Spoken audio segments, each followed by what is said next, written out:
1996 से आरंभ हुआ हरि कथा अभियान आज संपूर्ण भारत में अपने देशव्यापी चैप्टरों के साथ 70,611 संस्कार केंद्रों का संचालन कर रहा है। इस अभियान से प्रेरणा पाकर आज लाखों सुदूर ग्रामवासी वनवासी अपने मूल संस्कारों को जानने लगे हैं।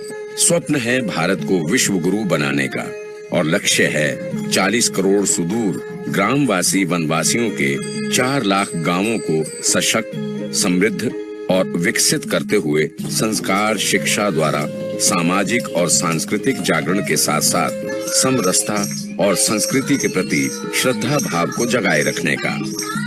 हरि कथा अभियान की संस्कार शिक्षा के द्वारा एक रूपता और सामाजिक समरसता दिखाई देती है, वहीं दूसरी ओर कथाकार बनकर अपनी खोई हुई संस्कृति को बचा रहा है और साथ ही साथ अपना जीवन भी संवार रहा है। कथाकार बनने से पूर्व इन चयनित युवाओं को उनके क्षेत्रों के अनुसार प्रशिक्षण केंद्रों में प्रशिक्षित किया जाता है और ये सभी कथाकार पूरे भारतवर्ष में अपने अपने क्षेत्रों में सेवारत रहते हैं। प्रशिक्षण पाकर जब ये कथाकार अपने क्षेत्रों में पहुंचते हैं तब इन्हें संत के रूप में मान्यता मिलती है। इनका स्वागत सत्कार होता है। गांव-गांव स्थानीय बोली भाषा में हरि कथा को गाते ये कथाकार वनवासियों ग्रामवासियों को याद दिलाते हैं प्रभु श्री राम के वनवासी प्रेम की, स्मरण कराते हैं श्रीमद् भागवत का दिव्य संदेश और बांटते हैं हरि कीर्तन का अमृत। अभियान द्वारा पूरे भारत में 42 वीडियो रथ मंदिर भी चलाए जा रहे हैं।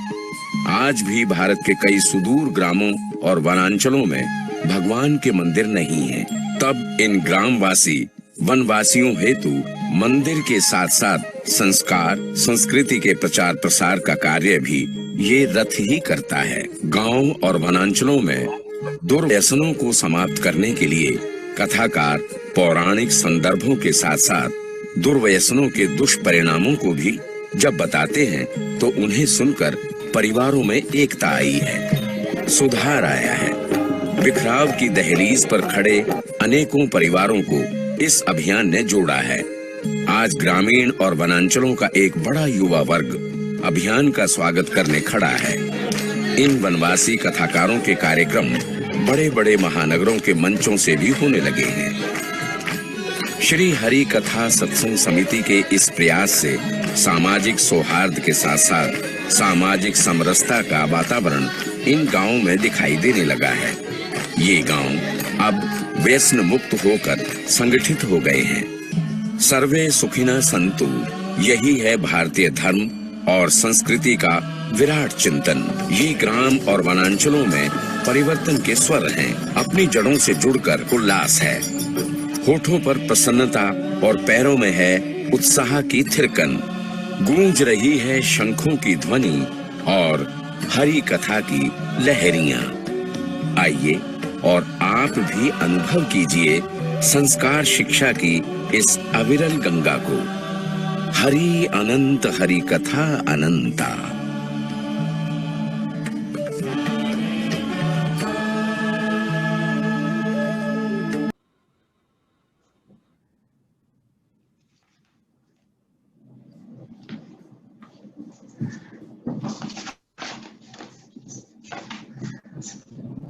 यहाँ पर उपस्थित सभी लोगों को एकल प्रणाम। हम 3 बार ओम बोल के ये छत्र चालू करेंगे।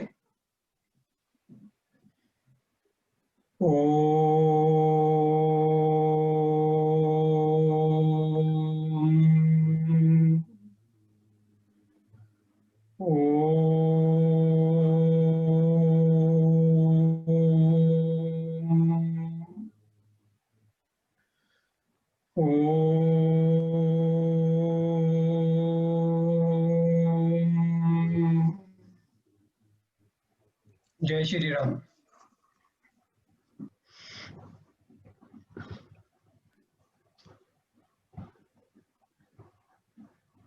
यहाँ पर उपस्थित सभी को एकल प्रणाम।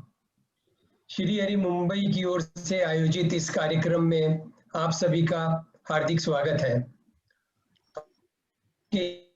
मुख्य अतिथि एकल अभियान की केंद्रीय कार्यकारिणी के अध्यक्ष श्री बजरंग लाल जी बागड़ा व एकल श्री हरि के राष्ट्रीय अध्यक्ष श्री सत्यनारायण जी काबरा उपस्थित है। मैं आप लोगों को प्रणाम करता हूं तथा आपका स्वागत करता हूं। आज का ये programme discover Arjun in you मतलब अपने अंदर स्थित अर्जुन को पहचाने एक यूनिक प्रोग्राम है, जिसे आरएसएस कोंकण प्रांत प्रमुख श्री सतीश जी मोड़ प्रस्तुत करने जा रहे हैं। मैं उनका भी हार्दिक स्वागत करता हूं।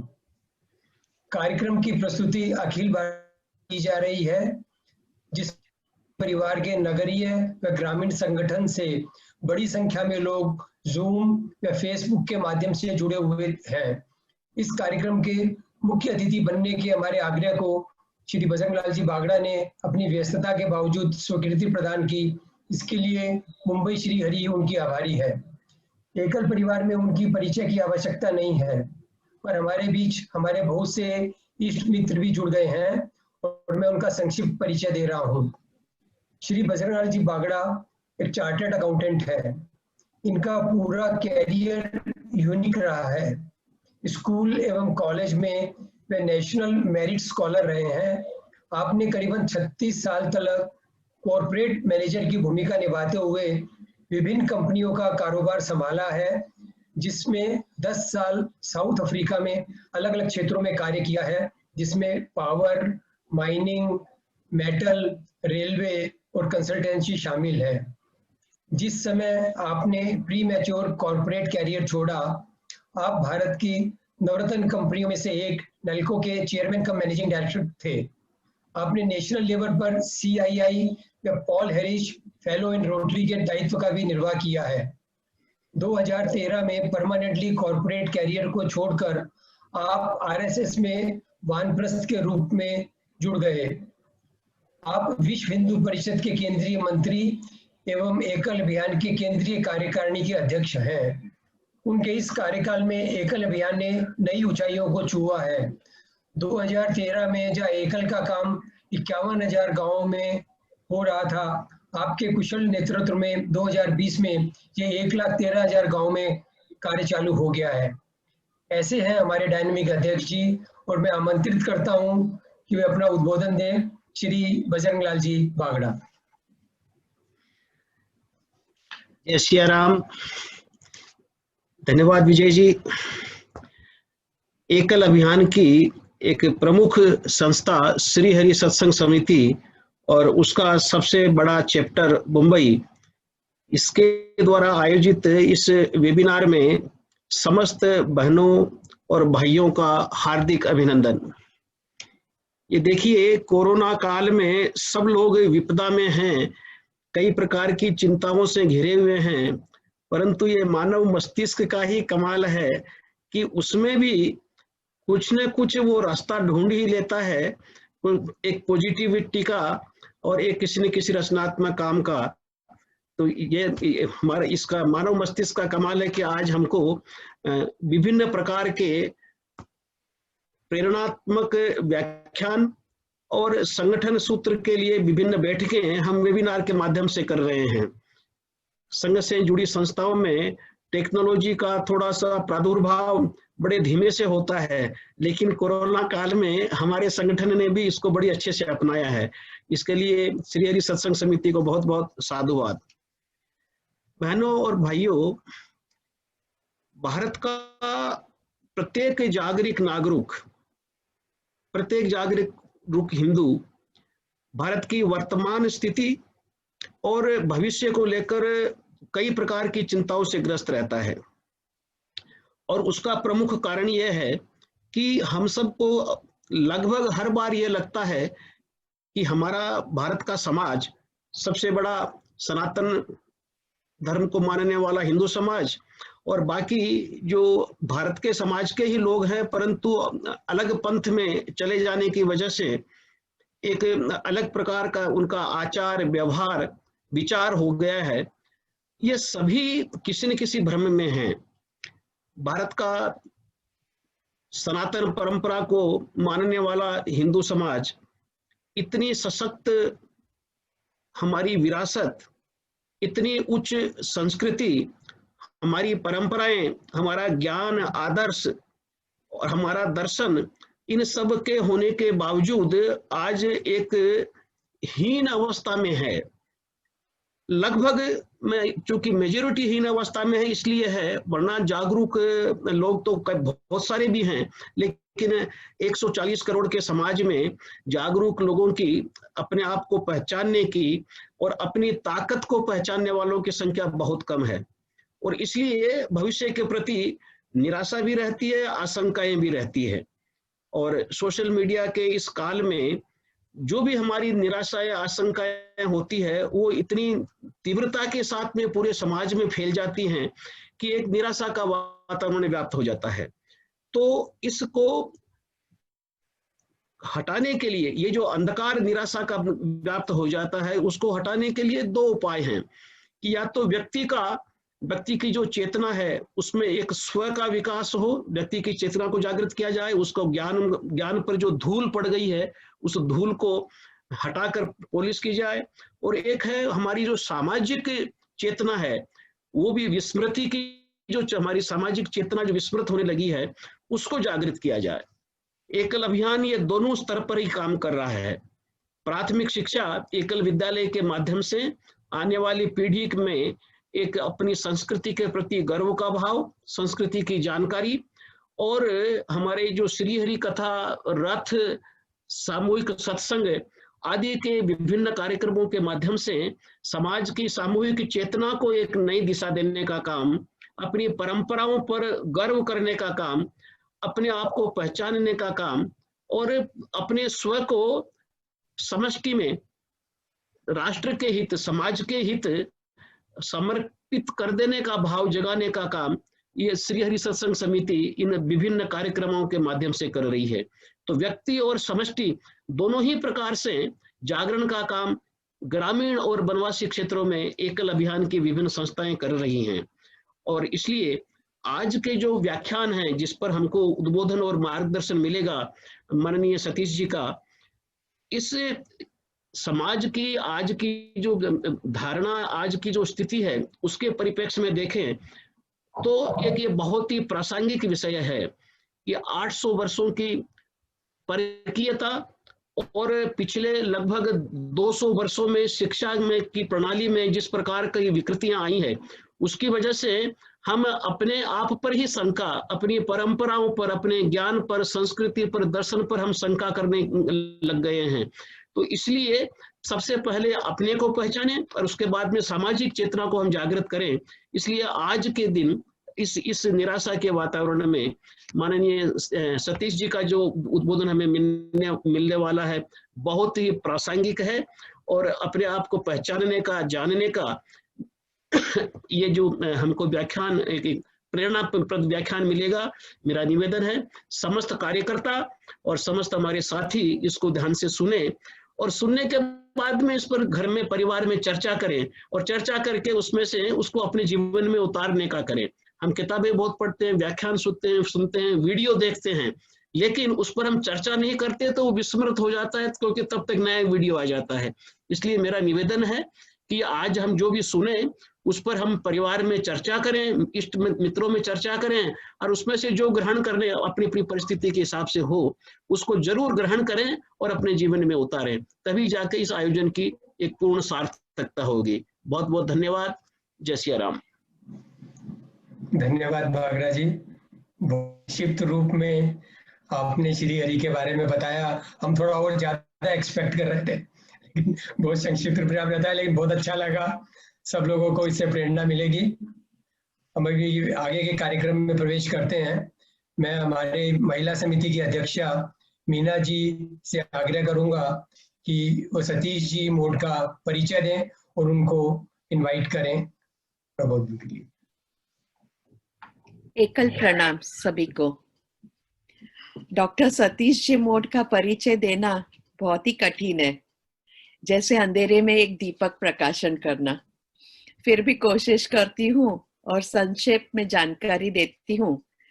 डॉक्टर सतीश जी मोड एक लेखक, शोधकर्ता और शिक्षाविद है। एयर इंडिया के साथ इंजीनियरिंग विभाग में एक लंबे कार्यकाल के बाद NIMS जो मैनेजमेंट इंस्टीट्यूट है उसमें स्ट्रैटेजी रणनीति कार्यनीति के प्रोफेसर और सहयोगी डीन ऑफ टेक्नोलॉजी मैनेजमेंट के रूप में जुड़ गए। वर्तमान में राष्ट्रीय स्वयंसेवक संघ के कोंकण प्रांत के संघ के संचालक है का दायित्व निभाते हुए वह मुंबई विश्वविद्यालय में संबंध VESIM बिजनेस स्कूल के निर्देशक के रूप में काम कर रहे हैं। उनकी धर्मपत्नी श्रीमती डॉक्टर साधना मोड एकल श्री हरि सत्संग समिति की राष्ट्रीय सहमंत्री का कार्यभार संभाल रही है। दोनों पति पत्नी राष्ट्र की सेवा और प्रगति के लिए तन मन धन से समर्पित है। डॉक्टर सतीश जी मोड की कई किताबें और लेख प्रकाशित हुए। उसमें से आप सबको पता है उनकी पुस्तक discover the arjuna is one of the best seller. आज का वेबिनार इसी पुस्तक पर आधारित है। डॉक्टर सतीश जी मोड को अनेका बार विदेशों में यह पुस्तक पर आधारित टॉक पर आमंत्रित किया गया और सभी अंग्रेजी में थे। और मुझे ये बताते हुए अत्यंत ही हर्ष हो रहा है कि हमारे छोटे से अनुरोध पर पहली बार हमारे बीच में एकल के लिए हमारी राष्ट्र भाषा हिंदी में कर रहे हैं। So that requires a big applause.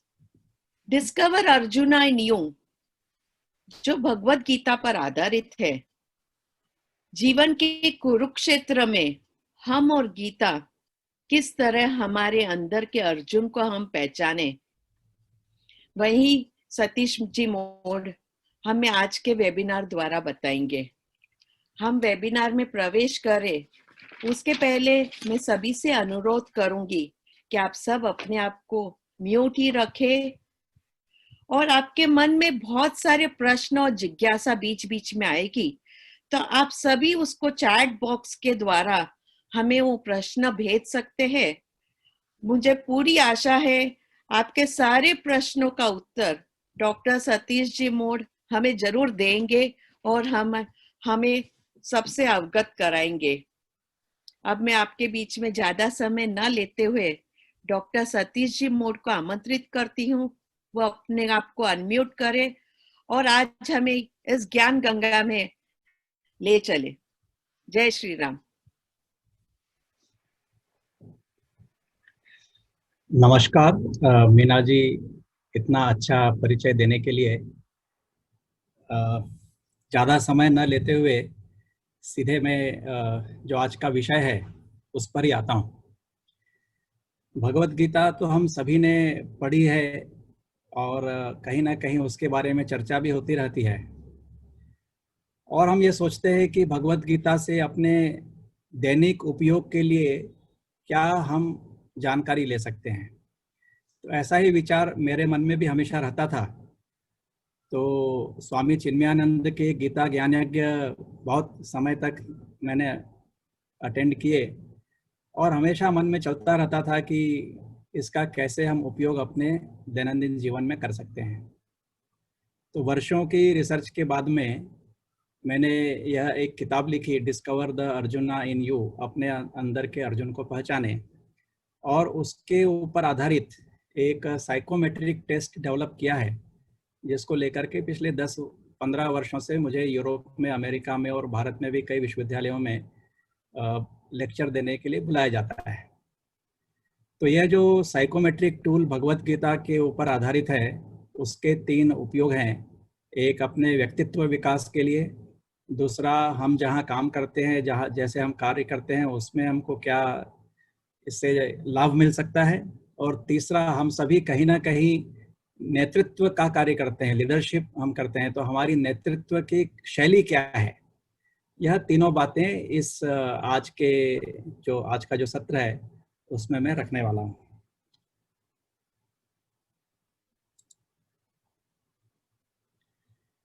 आज का जो प्रेजेंटेशन है उसमें ये 6 तरह के विषय हैं, जैसे जैसे हम आगे बढ़ेंगे आपको ज्ञात होगा। भगवत गीता जो है यह कृष्ण और अर्जुन के बीच का संवाद है,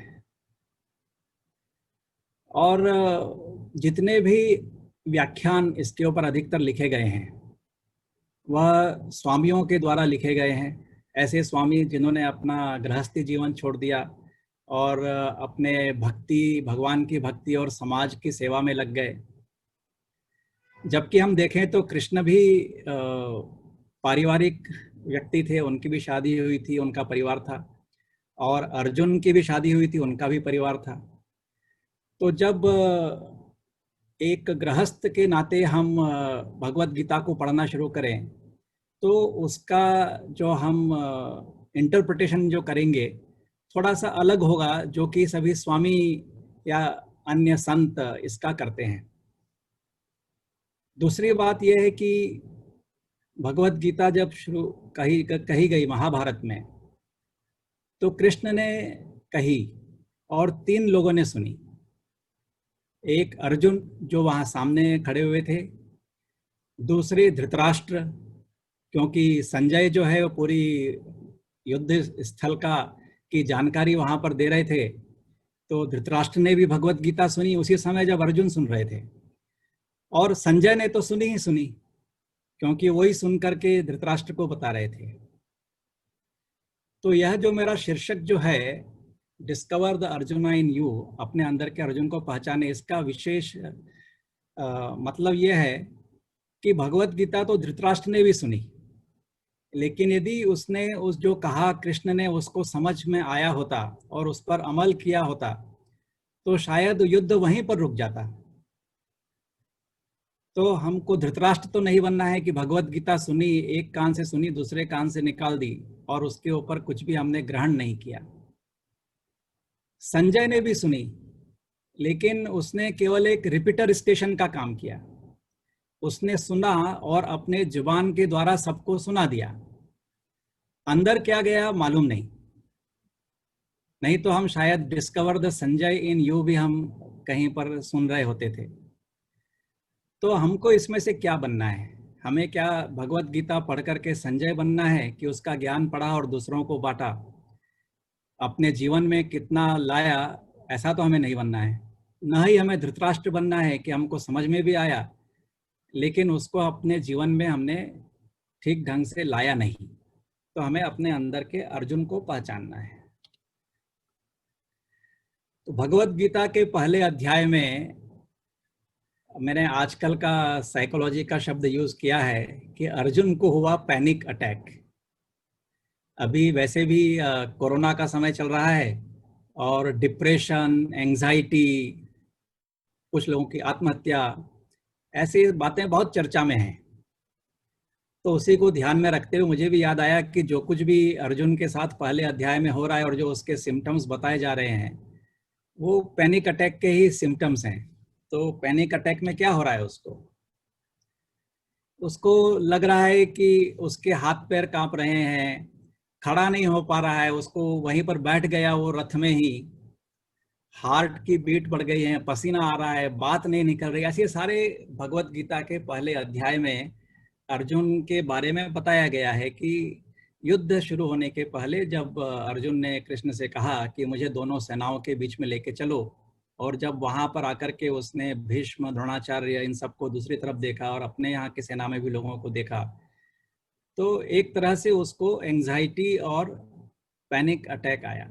हम सबको भी आता है, हमारे पास में कई जिम्मेदारियां रहती है और जब ऐसा कोई बड़े काम की जिम्मेदारी हमारे ऊपर दी जाती है तो हमें भी लगता है कि ये सब करने से क्या लाभ है, हम जैसे थे वैसे ही ठीक थे।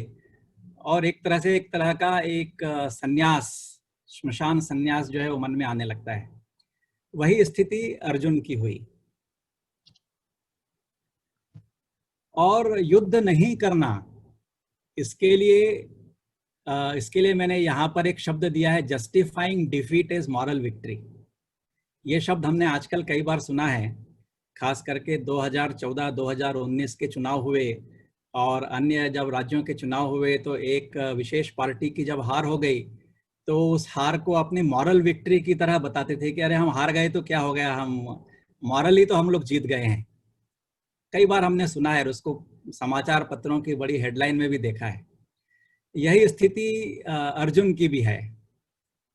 वो क्या बोल रहे हैं यहाँ पर, पहले चैप्टर के 32वें श्लोक में वो बोल रहे हैं कि कृष्ण, मुझको ये युद्ध करके जीत हासिल करने से क्या मिलेगा?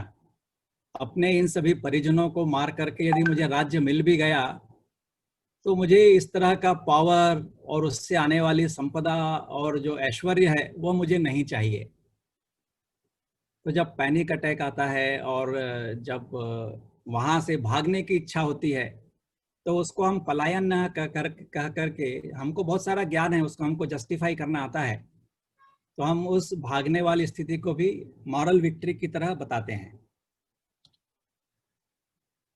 दूसरी स्थिति क्या रहती है कि ये फ्लाइट, फ्राइट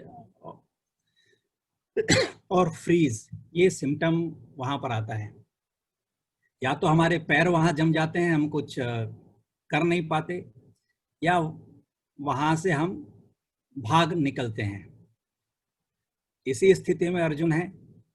और ऐसी स्थिति हमारे जीवन में भी कई बार आती है कि जब हमारे सामने जिम्मेदारी दी गई, कुछ काम करना है, तो वहां से भाग जाएं मुंह छुपा करके, या वहां पर फ्रीज हो गए, कुछ कर ही नहीं पा रहे, मुंह से शब्द भी नहीं निकल रहे। तो अर्जुन के सामने ये स्थिति है और कृष्ण के ऊपर ये बड़ी भारी जिम्मेदारी है कि अर्जुन को इस स्थिति से निकाल करके युद्ध के लिए प्रेरित करना है। बड़ा भारी जिम्मा कृष्ण ने अपने ऊपर लिया है वहां पर। तो कृष्ण के जो पहले जो आर्ग्यूमेंट है भगवत गीता के, उसके लिए हमको कोई शिक्षा देने की आवश्यकता नहीं, ये हम सबको पता है। हमारे कोई बेटा बेटी या कोई हमारा मित्र जब इस तरह से भागने की कोशिश करता है तो हम उसको ये बातें बिना गीता पढ़े भी बता सकते हैं कि अरे ये समय अच्छा नहीं है, यहाँ से भागना अच्छी बात नहीं है, तुम भागोगे तो हमेशा तुम्हारे बारे में तुम्हारी निंदा की जाएगी, ये कायरता है, अपने दिल की कमजोरी मत छुपाओ, हम सभी कहते हैं। लेकिन यह सब कहते हुए अर्जुन को किस नाम से कृष्ण बुलाते हैं, ये बड़ा महत्वपूर्ण है। यह कृष्ण में और हम में अंतर है। वहां पर वो अर्जुन को बुला रहे हैं कि परंतप।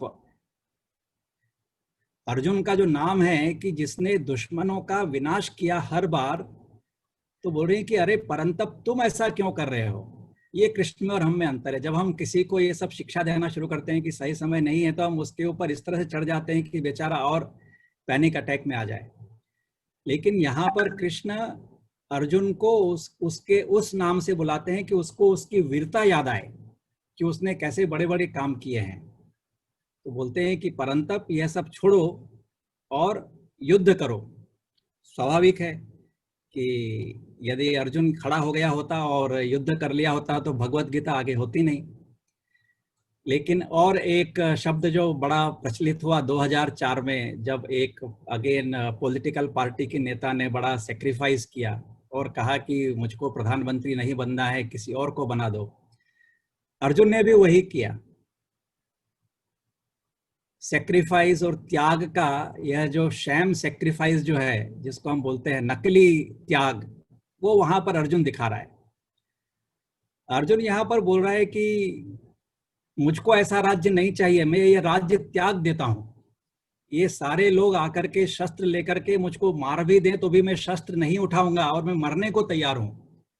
ऐसे राज्य को लेकर के मुझे क्या करना है, और यदि ऐसा युद्ध करके मुझको ये पूरे देवलोक का भी राज्य मिल जाए तो मुझे नहीं चाहिए। तो यह फॉल्स सेक्रीफाइस। जब पैनिक अटैक आया तो दो बातें हुई, एकदम डिफीट को भी विक्ट्री, मॉरल विक्ट्री बता रहे हैं, और दूसरे जो हम त्याग कर रहे हैं उसको भी हम बड़ी महिमा मंडित कर रहे हैं। ऐसी स्थिति कृष्ण के सामने है। तो अभी कृष्ण इस प्रश्न का क्या उत्तर देंगे, ये मैंने बताया तो शायद ध्यान में आ गया होगा। तो कृष्ण के दूसरे आर्ग्यूमेंट क्या है? अभी यहाँ पर थोड़ा, अभी जो पहले गाली दे रहे थे कि कायरता मत करो, ऐसा मत करो, उससे तो काम चला नहीं। तो कृष्ण ने अगला आर्ग्यूमेंट बताया। उसके लिए भी हमें भगवत गीता पढ़ने की जरूरत नहीं, ये सभी हम दे सकते हैं। उसने, अर्जुन ने कहा कि मैं सबको मारना नहीं चाहता, तो कृष्ण ने बोला कि भाई आत्मा तो अजर अमर है, तुम किसी को मारोगे नहीं। फिर वो बोलते हैं कि तुम क्षत्रिय हो, वीर हो, तुम्हारा तो स्वधर्म है युद्ध करना, और ऐसे योद्धाओं को तो इस तरह का युद्ध करने का मौका मिले तो जीवन में बहुत बड़ी बात है। लेकिन यदि तुम अपने स्वधर्म से पीछे हटोगे तो तुम्हारी प्रसिद्धि जो है वो समाप्त हो जाएगी और लोग तुम्हारे बारे में बड़ी बड़ी खराब बातें कहेंगे। कृष्ण बोल रहे हैं अर्जुन को, तुम्हारे बारे में, तुम इतने बड़े योद्धा हो, वीर हो, लेकिन तुम यदि यहाँ से चले गए तुम्हारे बारे में बड़ी बड़ी खराब बातें करेंगे। जो बड़े बड़े महारथी हैं जिनको तुम हरा चुके हो वो कहेंगे कि ये तो कायर निकला, युद्ध के समय मैदान छोड़ के भाग गया। और जो टॉन्टिंग जो चलती रहती है जैसे अपने दैनिक जीवन में भी, वैसे जब कभी भी तुम किसी के सामने खड़े होंगे तो तुमको कई तरह की बातें सुनने को मिलेंगी। तो एक कहानी मुझे याद आती है, जब लोग, ये भी एक कृष्ण की एक बड़ी चाल थी कि अर्जुन को ये बताएं कि लोग तुम्हारे बारे में क्या कहेंगे। ये हमारे सबके मन में हमेशा रहता है कि यदि मैंने ये किया तो लोग क्या कहेंगे। तो ये कहानी है गधे की। उसके बाप और बेटा दोनों जा रहे थे, दोनों उसके ऊपर बैठे, तो किसी ने कहा कि अरे तुम दो क्या इस गधे को मारना चाहते हो? तो उनको लगा अरे हाँ ये तो गलत बात है। तो बेटा उतर गया और पिता चलने लगा। तो दूसरे ने कहा कि अरे क्या नालायक बेटा है, क्या नालायक पिता है, बेटे को तो उतार दिया और खुद चढ़ा हुआ है। उन्होंने कहा अच्छा ये भी गलत है। तो बाप उतर गया, बेटा बैठ गया। तो बोले अरे क्या नालायक बेटा है, बाप को चढ़ा रहा है और खुद बैठा है। तो दोनों पैदल चलने लगे गधे को लेकर। उन्होंने क्या गधे है, गधा होते हुए भी दोनों पैदल चल रहे हैं। तो ये लोग क्या कहेंगे इसका डर दिखा करके कृष्ण ने अर्जुन को कहा कि शायद इस समय कृष्ण के कहने पर अर्जुन युद्ध के लिए तैयार हो जाए। यहां तक तो अर्जुन समझा नहीं, और चूंकि वो अर्जुन समझा नहीं इसके लिए हमारे सामने भगवत गीता आई।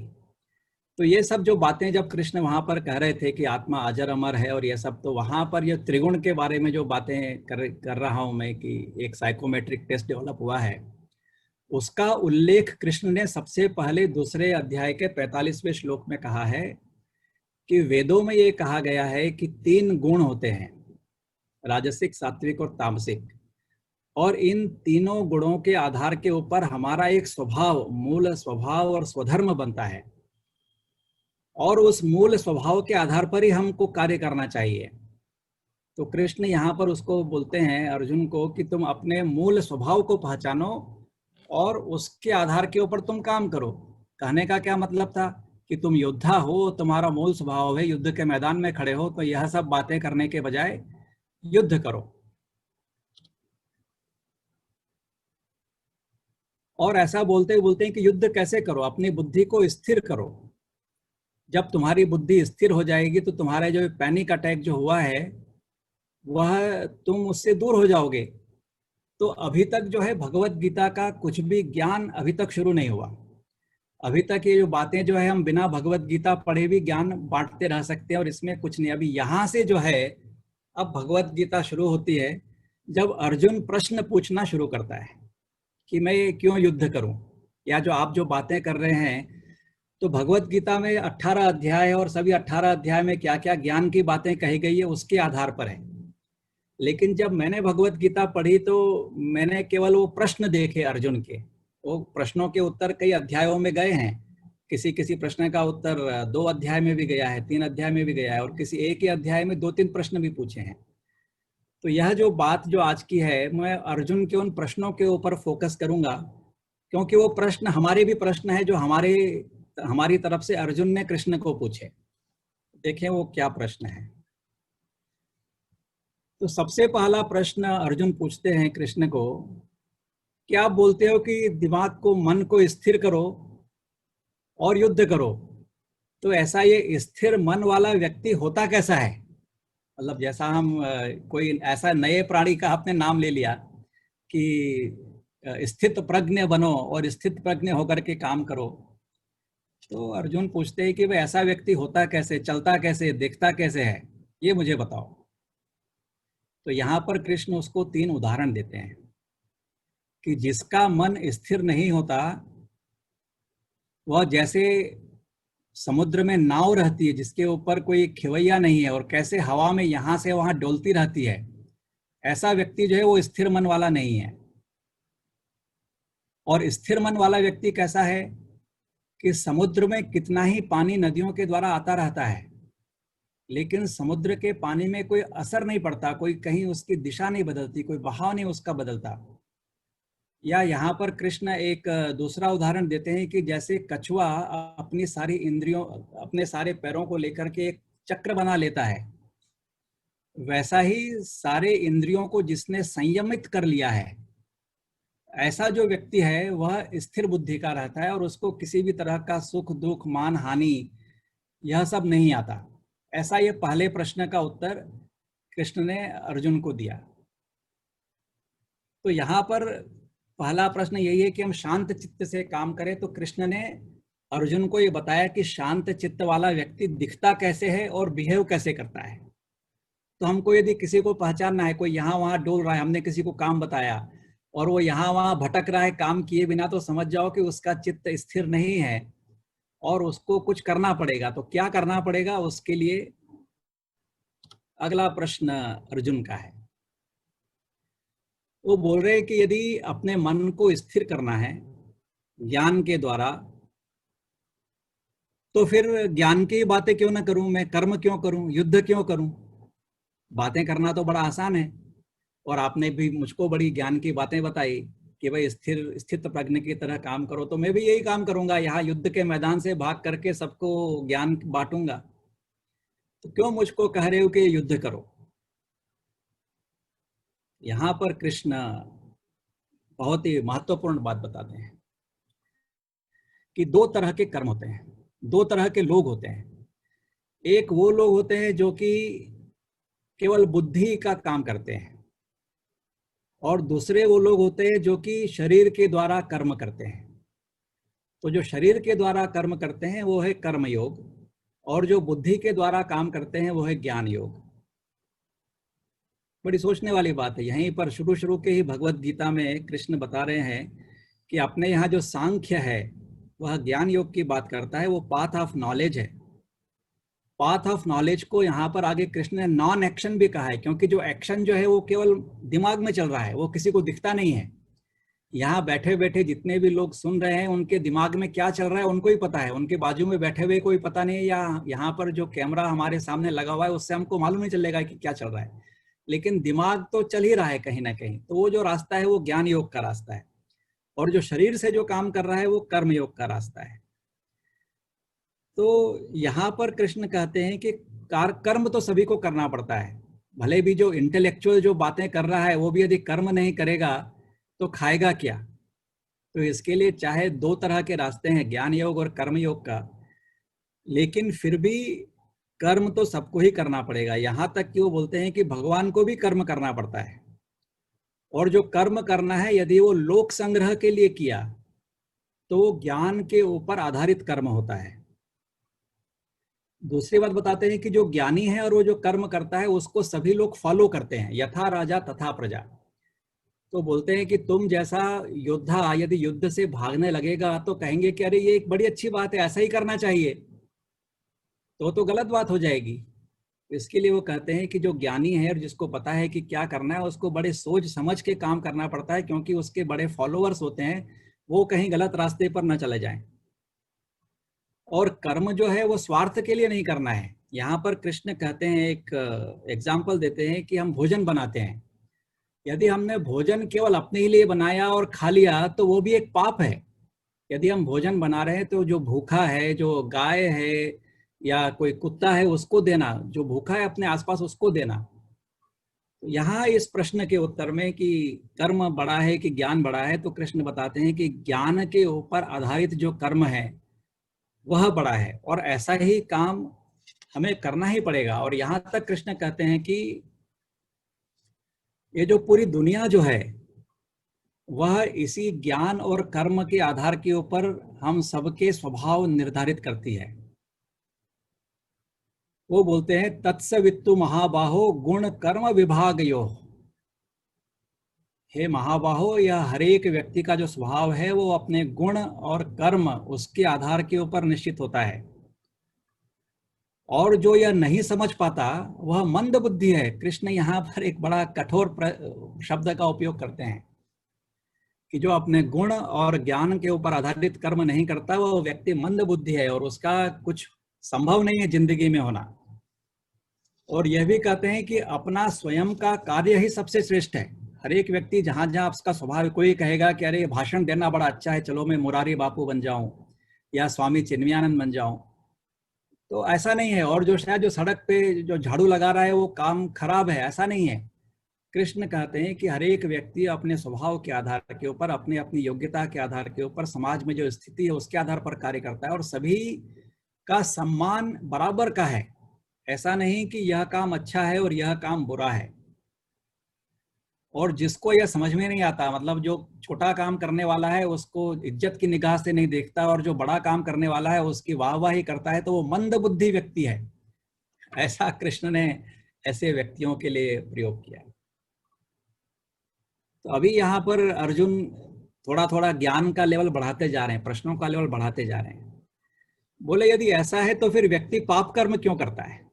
सब कर्म बराबर है और सभी को कर्म करना ही है, तो व्यक्ति पाप कर्म क्यों कर रहा है? और ऐसा लगता है कि वो न चाहते हुए भी कर डालता है। मतलब कुछ तो चाह करके भी पाप कर्म करते हैं और कुछ लोग बिना चाहे भी पाप कर्म कर लेते हैं। ऐसा क्यों होता है? तो यहाँ पर कृष्ण ने फिर यही जो त्रिगुण की जो बात है उसको आगे बढ़ाई, जो सत्व, रजस और तमस। और वो कहते हैं कि रजोगुण जो है, राजसिक गुण जो है, वह डिजायर के ऊपर आधारित है। रजोगुण का जो फ्यूल है, जैसे अपनी कार का फ्यूल पेट्रोल या डीजल हो सकता है, वैसे हमारे शरीर में जो एनर्जीज हैं उसमें जो डिजायर के जो है वो हमारे शरीर को आगे बढ़ाने के लिए एक फ्यूल है। और जब उसको हम इच्छा को प्राप्त कर लेते हैं तो हमको बड़ा अच्छा लगता है, और जब इच्छा पूरी नहीं होती तो क्रोध होता है, और जब क्रोध होता है तो हम सब कुछ भूल जाते हैं। क्रोध में क्या क्या व्यक्ति नुकसान कर बैठता है वो हमको बताने की आवश्यकता नहीं। सुबह से शाम तक हमारे आसपास के ऐसे 100 उदाहरण हम स्वयं ही बता सकते हैं।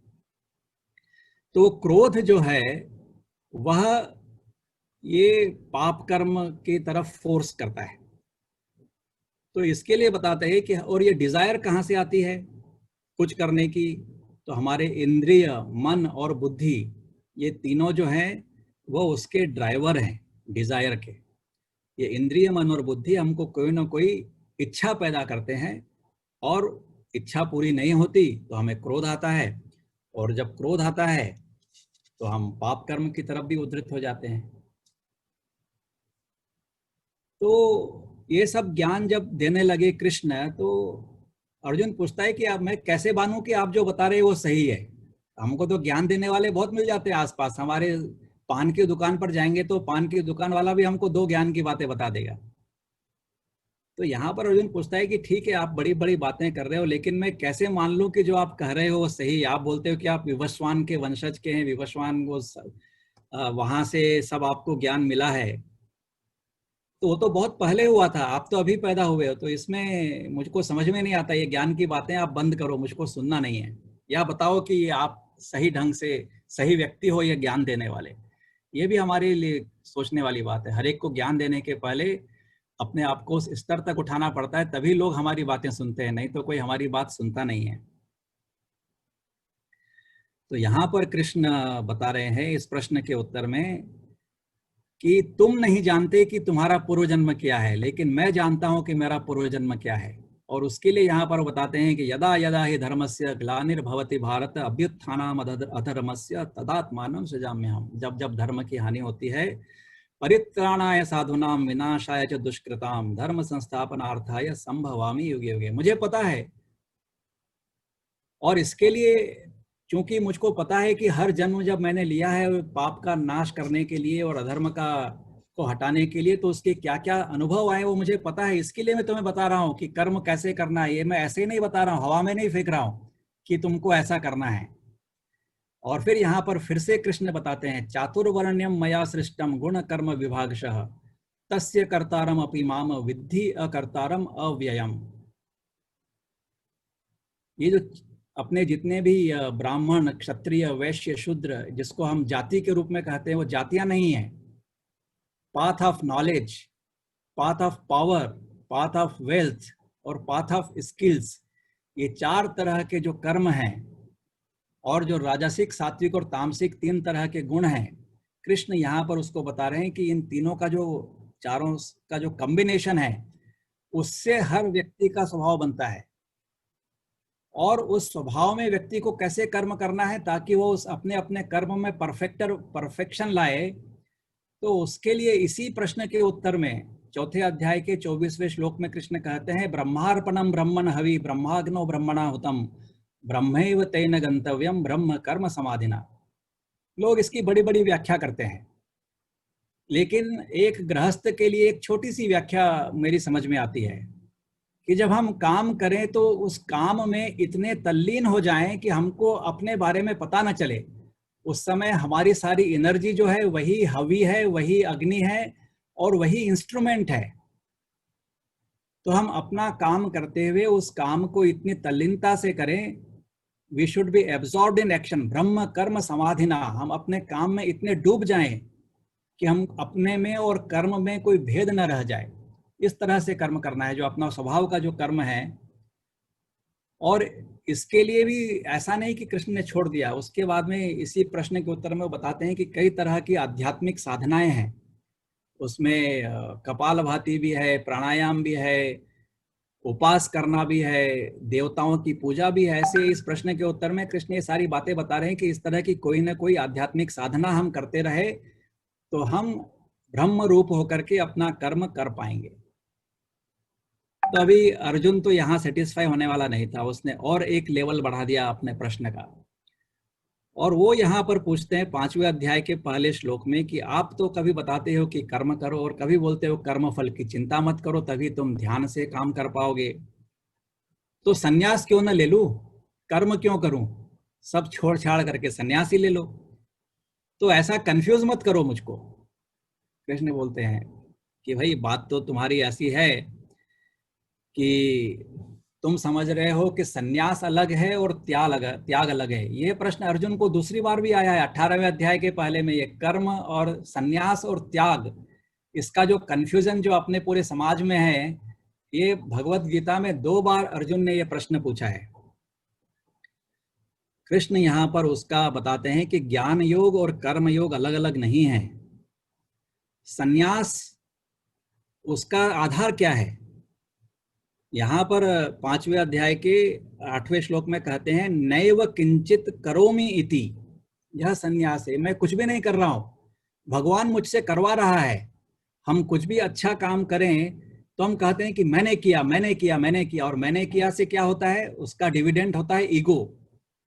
यदि हर काम हम करते गए और बोलते गए कि अरे मैं कितना अच्छा हूं, लोगों की भलाई करता हूं, I think about welfare of the world, हम पूरे सन्यासी मतलब पूरे समाज के लिए काम कर रहे हैं, मैं काम कर रहा हूं, ऐसा बोलते गए, तो कृष्ण बताते हैं कि इसको आपको छोड़ना है, वो सन्यास है। नैव किंचित करोमि इति, मैं कुछ भी नहीं कर रहा हूं, ये जो त्रिगुण जो है वो मुझसे काम करवा रहे हैं। युक्तो मन्यते तत्त्ववित्, जो विद्वान जो व्यक्ति है वो यह मानते हैं कि मैं कुछ भी नहीं कर रहा हूं। इसके लिए वो फिर बहुत सारे उदाहरण देते हैं कि हमारा जो सारा जो शरीर का जो इंस्ट्रूमेंट है वो जिस तरह से काम कर रहा है वो सब अपने आप ही चल रहा है। कैसे हमारा शरीर बना है, कैसे हम पैदा हुए और कैसे बड़े होते गए और क्या क्या हमें योग्यताएं आती गई, वो हम अपने आप को कितना उसके लिए क्रेडिट दें और अपने आसपास की परिस्थिति, माता पिता मित्र, इन सबको कितना क्रेडिट दें। तो एक के बाद एक इस तरह के प्रश्न अर्जुन जो है वो कृष्ण से पूछते जा रहे हैं। और फिर जब बताते हैं कि ये सब आपको, यदि आप इस तरह से नहीं सोचते हो तो आप अज्ञानी हो। और यहाँ पर कृष्ण बताते हैं कि भगवान जो है वो पाप पुण्य की तरफ तुम्हारा नहीं देखते। जो कुछ भी पाप और पुण्य जो होने वाला है उसके जिम्मेदार तुम ही हो। तुमको एक इंस्ट्रूमेंट ऑफ एक्शन दे दिया है, तुम्हारा एक स्वभाव दे दिया है, और इसके लिए तुमको खुद ही अपना विचार करके काम करना है। और उसके लिए एक बहुत ही महत्वपूर्ण जो यहाँ पर एक श्लोक है 6ठे अध्याय का 6वां श्लोक, उद्धरेत आत्मना आत्मानं न आत्मानं अवसादयेत, आत्मा एव हि आत्मनः बंधु, आत्मा एव रिपु आत्मनः। हम स्वयं ही अपने मित्र हैं, हम स्वयं ही अपने शत्रु हैं। ये बहुत महत्वपूर्ण बात की। जो काम हमें करना है वह हमको स्वयं को तय करना है कि हमें किस दिशा में जाना है। तो फिर छठा प्रश्न यहाँ पर अर्जुन पूछते हैं कि ये सब तो बात है कि हम स्वयं के मित्र हैं, स्वयं के शत्रु हैं, हमारा मन हमारे संयम में रहे, लेकिन बोलते हैं, जिसको स्वामी चिन्मयानंद बोलते थे कि दिस इज द पॉइंट जहां पर अर्जुन जैसे किसी के पैर के नीचे की कारपेट खींच लेते हैं ना और आदमी गिर जाए, ऐसा प्रश्न है ये। कि ये प्रश्न पूछ करके अर्जुन ने कृष्ण के पैर के नीचे की कारपेट खींच दी कि अब तुमने बड़ी बड़ी ज्ञान की बातें कर दी, लेकिन मैं आपको पूछता हूं कि मन जो है वह तो रेस्टलेस है, एक जगह स्थिर रहता ही नहीं है, बड़ा ऑब्स्टिनेट है, टर्बुलेंट है, स्ट्रांग है। जैसे आप हवा को नहीं कंट्रोल कर सकते, वैसे आप मन को कैसे करोगे? आपने जितनी भी बातें बताई अभी तक कृष्ण को, वो बोल रहे हैं कि सब बकवास है। सीधे सीधे इस प्रश्न के उत्तर में, मतलब वो सारे प्रश्नों जो बड़े बड़े बातें हो गई, एक ये प्रश्न ने उन्होंने सोचा कृष्ण को, अभी तो मैं इनको हरा ही दूंगा और युद्ध नहीं करना पड़ेगा। कृष्ण यहाँ पर ऐसी बात बता रहे हैं जो कि हम सबके लिए बहुत ही महत्वपूर्ण है।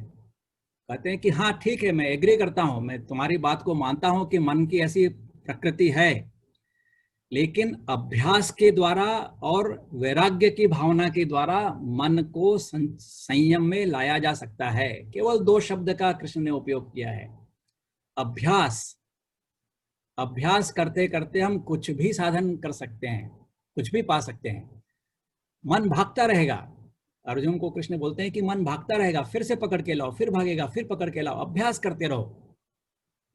और मन में वैराग्य की भावना, मतलब ये कि मैं कुछ नहीं कर रहा हूं, जो कुछ भी हो रहा है वह अपने आप भगवान मुझसे करवा रहा है। तो यहाँ पर उसको एक उत्तर देते हैं। तो 7वां प्रश्न अर्जुन का है कि ठीक है, आपकी सब बातें मैंने मान ली और जीवन में 25-30 साल काम भी किया, लेकिन मन भटक गया, मैं बोर हो गया, है ना। ये बड़ा पॉपुलर शब्द है, नहीं करना, अभी बहुत कर लिया प्राणायाम, बहुत कर लिया मेडिटेशन, बहुत कर ली लोगों की सेवा, बस अब नहीं करना मुझे, और नहीं किया मैंने, समझो तो क्या होगा मेरा? बहुत ही महत्वपूर्ण प्रश्न है, हम सबके लिए भी है। कभी कभी हमारे मन में लगता है कि बहुत कर लिया हमने, अभी थक गए हम, अभी अब नहीं करते। तो बोलते हैं ऐसे व्यक्ति का क्या होगा? यदि उसका कुछ होने वाला नहीं है तो ये सब करने का मतलब ही क्या है? मर गए, ये सब हमने जिंदगी में अच्छे काम किए, मन को कंट्रोल किया और फिर मर गए और कुछ हुआ ही नहीं उसका, तो क्या करने से फायदा है? तो इस प्रश्न के उत्तर में कृष्ण अर्जुन को बताते हैं कि ऐसा कभी नहीं होता। अच्छा काम करने वाले का कभी भी नुकसान नहीं होता। No one who does good comes to an evil end. जो अच्छा काम कर रहा है उसका बुरा हो ही नहीं सकता। ये कृष्ण अथॉरिटी से बोल रहे हैं। बोलते हैं हो सकता है उस समय उसने वो काम छोड़ दिया हो, लेकिन उस व्यक्ति का ऐसे परिवार में जन्म होता है जहां पर वो पुराने संस्कार सब कुछ फिर उसको अपने आप मिल जाते हैं। वो बहुत जल्दी जो पुराना ज्ञान है, जो पुरानी बातें हैं, वो सीख जाता है और उससे वो आगे बढ़ता है। इसके लिए ये बिल्कुल मत सोचो कि तुमने कुछ समय अच्छा काम किया और फिर छोड़ दिया, फिर तो उससे तुम्हारा कुछ होने वाला नहीं है। और यहाँ पर कृष्ण फिर से वो त्रिगुणा की बात करते हुए कहते हैं कि ये जो कुछ भी चल रहा है वो सब अपने सात्विक, राजसिक और तामसिक की जो 3 गुण हैं उसका ही यह खेल है। यदि ऐसा मान करके आप चलते रहे तो आपको कोई आपत्ति नहीं होने वाली है। अभी अर्जुन के प्रश्न का लेवल और एक बढ़ गया। अभी वो पूछने लगे कि ब्रह्मण क्या है, कर्म क्या है, अधिभूत क्या है, अधिदेव क्या है, अधियज्ञ क्या है, हमारे शरीर में कौन रहता है। ये नचिकेत की जो स्टोरी उपनिषद में आती है, वो पूरा नचिकेत और यम का जो संवाद है वो 8वां चैप्टर है। बड़ा मरते समय ऐसा हम क्या करें कि हमको भगवान प्राप्ति हो जाए। ये तो बड़ा भारी एक क्या बोलते हैं, गुरु किल्ली जिसको बोलते हैं, कि हम जिंदगी भर पाप करते रहें लेकिन मरते समय ऐसा कर दें कि हमको भगवान मिल जाए। अपने यहाँ अजामिल की कहानी है, सबकी कहानी है, जिंदगी भर पाप किया और आखिरी में एक पुण्य कर दिया तो भगवान मिल गए, उसको भगवान लेने आ गए। ऐसा संभव है क्या? कृष्ण बोलते हैं कि ऐसा संभव नहीं है। जिस व्यक्ति जिस तरह का कर्म करता है वैसा ही कर्म हमेशा करता रहता है। यदि आपको भगवान को पाना है, यदि आप समझते हो कि मरने के बाद मुझे भगवान चाहिए, तो नित्य प्रति दैनंदिन चाहे किसी भी तरह की बातें आती रहे, हमेशा अपना ध्यान अच्छे कामों में लगाए रहो। जब तुम अपने, क्योंकि मृत्यु जो है वो घोषणा करके नहीं आती कि मैं कल तुमको 10:05 के ऊपर आने वाली हूँ, वो तो कभी भी आ सकती है। पूरे समय आप अच्छा काम करते रहेंगे तो अच्छा काम करते हुए आप जब चले जाएंगे तो भगवान को आप प्राप्त हो ही जाएंगे। तो यही एक रास्ता है भगवान को पाने का, कि लगातार अच्छी बातें सोचे, अच्छे कर्म करें, उसके बिना कुछ होने वाला नहीं है। ये अपने लिए एक बड़ा भारी प्रश्न पूछा यहाँ। अभी ये जो प्रश्न है ये 9वें, 10वें, 11वें अध्याय में यहाँ तक अर्जुन के सारे डाउट तो क्लियर हो गए, लेकिन अभी वो फिर से कृष्ण के पीछे लग गया। पहले भी उसने पूछा था कि आप तो कहाँ से आ गए, विवस्वान के आप हैं आए हुए, तो अभी आप पूछ रहे हैं कि आपने जो बड़ी बड़ी बातें कर रहे हो मुझको बताओ तो कि आप वही व्यक्ति हो।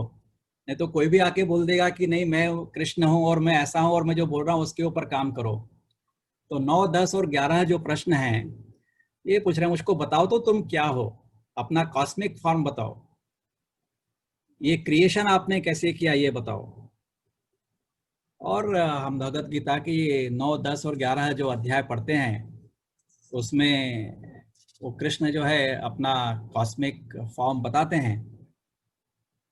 और उसके बाद में फिर अर्जुन, मतलब वहां तक तो भाई भगवान का फॉर्म भी देख लिया, लेकिन फिर भी अर्जुन के प्रश्न समाप्त नहीं हुए। मतलब अभी तो भगवान का भी दर्शन कर लिया, अभी तो वो चुप बैठ जाता है। लेकिन अर्जुन जो है वो हम सब लोगों का सबसे गहन मित्र है, इसके लिए प्रश्न उसके समाप्त नहीं हुए। और यहाँ पर वो पूछता है कि ठीक है आपने बड़ा फॉर्म तो अपना दिखाया, भक्ति करो, लेकिन पर्सनल फॉर्म में करो कि व्यक्त की भक्ति करूं या अव्यक्त की भक्ति करूं, और कौन सा रास्ता अच्छा है। तो 12वें अध्याय में कृष्ण बोलते हैं कि भाई दोनों रास्ते एक ही तरफ जाते हैं, इसके लिए कोई सा भी रास्ता अपनाओ, जो तुम्हारा स्वभाव है उसके हिसाब से करो। जिसको कृष्ण की भक्ति अच्छी लगती है, जिसको राधे की भक्ति अच्छी लगती है, जिसको दुर्गा की भक्ति, जिसका जैसा स्वभाव है उसके हिसाब से, जिस पर्सनलाइज्ड फॉर्म, अपना व्यक्तिगत भगवान होता है। हिंदू धर्म में हर एक व्यक्ति का अपना व्यक्तिगत भगवान होता है, तो अपने स्वभाव के आधार के ऊपर अपने व्यक्तिगत भगवान की पूजा करो तो वो सबसे अच्छा रास्ता है। लेकिन बहुत ज्ञान की बातें पढ़ ली तो वेद उपनिषद भी पढ़ लो, वो सारा करके भी वहीं पहुंचने वाले हो, और अपनी व्यक्तिगत भक्ति कर ली तो भी वहीं पहुंचने वाले हो। तुम डिसाइड करो कि तुमको कहाँ जाना है। ये 12वें अध्याय के प्रश्न का उत्तर है। अभी फिर अब यहाँ पर लेवल जो है वो थोड़ा थोड़ा मास्टर्स डिग्री लेवल आ गया है भगवत गीता में। वो पूछते हैं ये प्रकृति क्या है, पुरुष क्या है। मतलब आप बोलते हो कि भगवान की भक्ति करो तो ये भगवान कहाँ से आया। आप बोलते हो कि ये दुनिया बन गई, क्षेत्र क्या है, क्षेत्रज्ञ क्या है। इस पूरे नॉलेज का लेके करना क्या है। यदि हमको रोज जाकर के वही अपना काम करना है तो ये ज्ञान का मुझको फायदा क्या है, क्यों मैं ये ज्ञान लूं। What is the purpose of this knowledge जो आप मुझको बता रहे हो। तो यहाँ पर यहाँ से पूरे 13 से लेकर के 18वें अध्याय तक त्रिगुण के ऊपर ही कृष्ण ने अर्जुन को ज्ञान दिया है कि जब प्रकृति है उसके अंदर पुरुष जो है, कॉस्मिक कॉन्शियसनेस आती है, पुरुष चाहता है कि इस पूरी धरती को फिर से बनाए और ब्रह्मांड का निर्माण करें। और ये जो 3 गुण जो है यह निर्माण होते हैं, और ये 3 गुण जो है उसी से रजस जो है वो डिजायर्स को पैदा करता है, सत्व गुण जो है वो अच्छी बातों को, स्पिरिचुअलिटी को पैदा करता है, और तमस जो है वो इनर्शिया है, रेजिस्टेंस टू चेंज करता है। ऐसा ये 13वें प्रश्न अर्जुन का उत्तर देते हैं। तो ये त्रिगुण क्या है उसके लिए मैंने एक ये चित्र यहाँ पर डाला है। अपना जो शरीर है, वैसे ये कार की बॉडी है या ये मोटरसाइकिल है, हमारी जो आत्मा है, जो हमारा जन्म हो गया, यदि हमने स्टार्टर लगा करके, की लगा करके या किक मार करके मोटर बाइक शुरू नहीं किया, कार शुरू नहीं की, तो वो तो एक पत्थर में और उस कार में कोई फर्क नहीं, उसका आप कुछ उपयोग नहीं कर सकते। तो वैसे ही हमारा शरीर है, और उसके अंदर जब एक बार आत्मा आ गई और हम जिंदा हो गए, उसके बाद से ये तीनों गुणों का खेल शुरू होता है। तो जैसे वहां पर स्टीयरिंग है, ब्रेक है और एक्सीलरेटर है, वैसे ही ये तीनों गुण है, एकदम स्वाभाविक, सस्ते, मतलब अच्छे तरह से समझने के लिए। ये स्टीयरिंग जो है वह हमारा सात्विक गुण है। एक बार गाड़ी शुरू हो गई तो उससे हम किसी को मार भी सकते हैं, कहीं ठोक भी सकते हैं, और सही ढंग से चला भी सकते हैं, किसी को बचा भी सकते हैं। तो ये सात्विक गुण जो है वो हमारे स्टीयरिंग की तरह है। ये राजसिक गुण जो है वह एक्सीलरेशन की तरह है। यदि आगे बढ़ना है तो इमोशंस चाहिए, डिजायर्स चाहिए, तभी तो हम आगे बढ़ेंगे। तो वो जो है वो राजसिक गुण जो है वो एक्सीलरेटर की तरह है। लेकिन गाड़ी में यदि ब्रेक ना हो तो क्या होगा गाड़ी का? हमको पता है, पुराने जमाने में मैंने बहुत हिंदी फिल्में देखी हैं जिसमें हमेशा हीरो को मारने के लिए विलेन उसकी गाड़ी का ब्रेक फेल कर देता था। तो यदि गाड़ी में ब्रेक नहीं है तो क्या करोगे? एक्सीडेंट ही होने वाला है। तो ये तमस गुण जो है, रेजिस्टेंस टू चेंज, वह हमको कंट्रोल देता है स्टेटस को के लिए, हमारी शरीर को सुरक्षित रखने के लिए, अपने आसपास के पर्यावरण को सुरक्षित रखने के लिए। रेजिस्टेंस टू तमस जो है वह उस स्थिति को बरकरार रखने के लिए करता है। तो इस तरह से ये प्ले ऑफ गुणा जो है उसको यहाँ पर मैंने डिस्क्राइब किया है।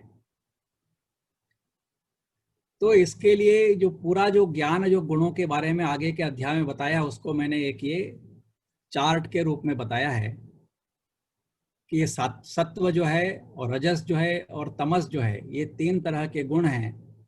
और भगवत गीता में 13वें और 14वें अध्याय में कृष्ण बोलते हैं कि उन सबका जो कॉम्बिनेशन है उसके द्वारा हमारा जीवन चलता है। तो सत्व जो है वो हमें अच्छा करने की भावना देता है, रजस जो है वो आगे बढ़ने के लिए डिजायर्स को पूरा करना है, तमस जो है वो रेजिस्टेंस टू चेंज है। सत्व और तमस की जो एक्टिविटी है वो मेंटल एक्टिविटी है, जो ज्ञान की जो बातें हैं, इंटेलेक्चुअल एनर्जी, आइडियाज, ओपिनियंस जो है वो उसके द्वारा आते हैं। जो हमारी जो स्किल्स जो हैं वह रजस और तमस, एक्सेलरेशन और ब्रेक, उससे हम किसी भी तरह का स्टंट कर सकते हैं। तो हमको रजस और तमस का जो एक्टिव एनर्जी है उससे हमको स्किल्स आती है। और स्पिरिचुअल एनर्जी और इमोशनल एनर्जी, जो ट्रांसडेंटल एनर्जी है, वो हमारी स्पिरिचुअल एक्शन है, हमारा फेथ, हमको भगवान की पूजा करना, लोगों की सेवा करना, ये सब जो बातें हैं वो सब ट्रांसडेंटल एनर्जी से आती है। और जो हमारा एक कांस्टेंट जो हमेशा रहता है, वैल्यू, बिलीफ सिस्टम, एटीट्यूड जो है हमारा, वह ये आरएसटी। तो ऐसा जो अभी मेरे परिचय में जो बताया कि भगवत गीता का अध्ययन करके उसको कैसे उपयोग में लाना, तो ये साइकोमेट्रिक टूल बनाया है जिसमें क्वेश्चनर के द्वारा, जो वेबसाइट के जो मेरी बताई गई है उसके द्वारा, ये सात्विक, राजसिक, तामसिक करने वाली तो 20-25 वेबसाइट आपको गूगल में सर्च करेंगे तो मिल जाएंगी। लेकिन बाकी की जो 4 एनर्जी है, इंटेलेक्चुअल, एक्टिव, वाइटल एनर्जी और ट्रांसडेंटल एनर्जी, वो बड़ा कठिन काम था और उसके ऊपर 10-15 वर्ष रिसर्च करके ऐसा मैंने टूल बनाया है, साइकोमेट्रिक टूल, कि आपके ये सभी score SSR, RT, TST, RST सभी उसमें मिलते हैं। ये कृष्ण ने क्या किया है, अर्जुन की एनालिसिस की और उसकी एनालिसिस करके उसको बताया 18वें अध्याय में कि तुम योद्धा हो, तुम्हें युद्ध करना है। तो इस तरह की एनालिसिस करके किसी भी व्यक्ति को यह बताया जा सकता है कृष्ण के ज्ञान के द्वारा कि तुम्हारा मूल स्वभाव क्या है और तुम्हें क्या करना है। पिछले 15-20 वर्षों से मैं कर रहा हूँ, 30-35 हजार से ज्यादा लोगों का मैं ये एनालिसिस कर चुका हूँ और उन सभी के फीडबैक से ये लगता है कि सही दिशा में सोच है। तो क्या इस सारे गुणों का यही उपयोग है क्या? तो यहाँ पर अर्जुन पूछता है कि क्या ये गुण मालूम चल गए, मेरा स्वभाव क्या है मालूम चल गया, तो आप तो बातें करते हैं कि गुणातीत होना, बियॉन्ड गुणा, ये क्यों आप बताते हो कि गुणों से ऊपर उठ जाओ? तो बताते हैं कृष्ण यहाँ पर कि भाई you should be aware of your nature, लेकिन फाइनली आप उसी के बंधे रहे तो आप कर्म, जन्म और मृत्यु के बंधन में बंध जाएंगे। एक बार आपको समझ में आया कि मेरा स्वभाव ऐसा क्यों है, तो आपको ये समझ में आएगा कि मेरे माँ का स्वभाव ऐसा क्यों है, पिता का स्वभाव ऐसा क्यों है, भाइयों का स्वभाव ऐसा क्यों है, मित्रों का स्वभाव ऐसा क्यों है, शत्रुओं का स्वभाव ऐसा क्यों है। तो आपको ये समझ में आएगा कि भाई सभी तो भगवान के ही रूप हैं, जो एक जो मेरी आत्मा है वही आत्मा तो हर एक में है।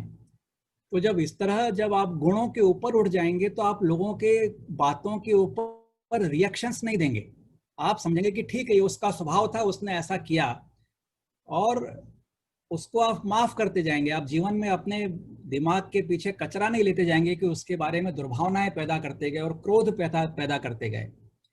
इसी के आगे बढ़ते हुए यहाँ पर कृष्ण ने 16वां जो अध्याय बताया है वो ये असुर और मानव, इसका अंतर भी बताया है कि जो व्यक्ति इन गुणों के द्वारा चलते हुए ये सोचने लगता है कि आई एम द डूअर, या ये आज मैंने जीता है, आज मैंने 1 करोड़ कमाए हैं, कल मैं 10 करोड़ कमाऊंगा, आज मैंने 4 को मारा है, कल मैं 25 को मारूंगा, इस तरह का जो विचार करने लगता है, उसको शक्ति तो पूरी है, हाथ में मर्सिडीज है, लेकिन उस मर्सिडीज को क्या करने वाला है वो उसको पता नहीं। तो तो इस तरह का यदि किया तो उससे आप अच्छा भी काम कर सकते हो, बुरा भी काम कर सकते हो। तो 16वें अध्याय में कृष्ण अर्जुन को ये बता रहे हैं कि भाई ये you have to rise above the गुणास, गुणातीत होकर के तुम्हें काम करना है। ये बताया जरूर है कि ये गुणों के द्वारा तुम काम करते हो, तुम समझ भी जाओ, लेकिन उसका तुमको समाज के कल्याण के लिए काम करना है, तो तुम मनुष्य हो, नहीं तो तुम राक्षस हो। तो यहाँ पर 16 क्वेश्चन अर्जुन ने पूछे हैं, तो अभी हम 15वें क्वेश्चन पर आ गए कि ठीक है ये सब ज्ञान आ गया, आपने बताया कि शास्त्रों में ये सब लिखा हुआ है, लेकिन समझो मुझे शास्त्र की बात नहीं मानना। रामायण में लिखा है, महाभारत में लिखा है, गीता में लिखा है, मैं मानता हूँ, श्रद्धा है, लेकिन मैं फॉलो नहीं करूंगा। श्रद्धा पूरी है, गीता को सामने रख के मैं अगरबत्ती जला रहा हूँ, हनुमान चालीसा रोज पढ़ रहा हूँ, रामायण रोज पढ़ रहा हूँ, लेकिन जो उसमें कहा गया है उसको पालन करने का मेरा स्वभाव नहीं है। उसका क्या? ये तो बड़ा भारी हमारे लिए, इससे अच्छा प्रश्न अर्जुन और क्या पूछ सकता है। तो यहाँ पर कृष्ण ने बहुत ही सिंपल जवाब दिया है कि भाई यदि आपको इन सब बातों के ऊपर श्रद्धा है तो उसका पालन करो। इसके अलावा 17वां अध्याय जो है भगवत गीता, वो केवल इसी के ऊपर है, श्रद्धा के ऊपर। और उसमें उन्होंने सात्विक, राजसिक, तामसिक 3 तरह की श्रद्धाएं बताई हैं और बताया कि ठीक है श्रद्धा आपकी कैसी भी हो सकती है, लेकिन जो शास्त्र में कहा गया है उसका पालन करोगे, क्योंकि मनुष्य जो हजारों वर्षों जो हमारी सभ्यता चली आ रही है उसको हमारे शास्त्रों में लिखा गया है और उसका हमको पालन करना है। यदि एक जो आज पैदा हुआ है वो कहे कि आज जो मैंने कहा वही सही और वही आज का कानून हो जाएगा, तो दुनिया उससे चलने वाली नहीं है। हमको हमारे पुराने कहे हुए ज्ञान के ऊपर आधारित बातों को समझते हुए आगे करना है। यह 15वां क्वेश्चन अर्जुन का था। और आखिरी क्वेश्चन जो 18वें अध्याय में पूछते हैं कि फिर से वहीं पर आ गए कि सन्यास और त्याग, इसका फर्क बताओ। सब बातें वो क्या कहते हैं कि पूरा करने के बाद में भी फिर से वहीं के वहीं सुई अटक जाती है, वैसा फिर से अर्जुन पूछता है कि जब ये सब मेरी समझ में आ गया, लेकिन फिर भी मुझे बताओ कि सन्यास और त्याग में क्या अच्छा है और क्या करना चाहिए। तो यहाँ पर थोड़ा और कृष्ण उसको बढ़ाते हैं और कहते हैं कि सन्यास जो है, वह जो व्यक्ति सन्यासी होता है वह अपने जीवन को चलाने के लिए, अपनी सुरक्षा के लिए कुछ भी प्रयास नहीं करता। सन्यासी वही है, उसको जो भिक्षा मिल जाती है, जो उसके आसपास के लोग दे देते हैं, उसको अपने जीवन को चलाने के लिए, आवश्यकताओं की पूर्ति करने के लिए जो काम करने पड़ते हैं, जैसे हमको किसी को नौकरी करना है, किसी को पढ़ाना है, किसी को कुछ करना है, कुछ बिजनेस करना है, सन्यासी जो है वो सारा छोड़ करके केवल कर्म करता है। वो सन्यास छोड़ करके एक जगह बैठा हुआ नहीं है। सन्यासी अपने जीवन की आवश्यकताओं की पूर्ति के लिए काम न करके बाकी सारे काम करता है। और जो त्याग वाले जो है, जो कर्म योगी जो है, वह अपने जीवन की आवश्यकताओं की पूर्ति के लिए काम करते हुए भी वो काम भी करते हैं और समाज का कल्याण करने के लिए भी काम करते हैं। तो इसमें से अच्छा कौन है? तो कृष्ण बोलते हैं कि भाई मेरे हिसाब से तो कर्मयोगी ही अच्छा है, क्योंकि हर कोई तो सन्यासी नहीं हो सकता। हम सभी 99.99% गृहस्थी, इसलिए मैंने प्रारंभ में कहा कि एक भगवत गीता जो है एक गृहस्थ के द्वारा एक गृहस्थ को कहा गया ग्रंथ है। तो उसके आखिर में इसके अलावा ऐसा तो नहीं बोल सकते थे कृष्ण की सभी सन्यासी बन जाओ, तो फिर दुनिया चलेगी कैसे। यहाँ पर कृष्ण कहते हैं कि भाई त्याग जो है, कर्म योगी जो है, इसके आधार पर हमें काम करना है। तो अर्जुन ने आखिरी में क्या कहा? इतना सब कुछ हो जाने के बाद में अर्जुन भी तो कुछ कहेगा ना। तो अर्जुन का सबसे आखिरी जो है 18वें अध्याय का 73वां श्लोक, नष्टो मोह स्मृति लब्धा त्वत्प्रसादान अच्युत स्थितो अस्मि गत संदेह करिष्ये वचनम तव।